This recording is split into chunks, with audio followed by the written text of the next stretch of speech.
என் ஒரே மகன் ராஜேஷ் மேல் படிப்புக்காக அமெரிக்கா போயிருக்கான். வாழ்க்கையில அவன் இப்படி ஒரு நிலைமைக்கு வரணும்னு அவன் பிறந்தப்பவே நான் முடிவு பண்ணேன். அதுக்கு என் கடமை என்ன? அவனுக்கு நல்ல கல்வியை தர்றது. அதுக்கு நான் முழுமையா நம்பினது செந்தில் பப்ளிக் ஸ்கூல் தான். சிறந்த கல்வி, சீரிய ஒழுக்கம், தெளிவான சிந்தனைன்னு எல்லா வகையிலயும் ஒரு மாணவனை சிறந்தவனா உருவாக்க செந்தில் பப்ளிக் ஸ்கூலால மட்டும்தான் முடியும். என் மகனை போல தர்மபுரியில இந்த ஸ்கூல் பையன் தான் போன வருஷம் மாவட்டத்திலே முதலிடம்.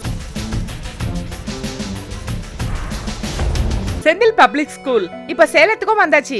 நீங்களும் உங்க குழந்தைங்கள உடனே செந்தில் பப்ளிக் ஸ்கூல்ல சேர்த்துருங்க.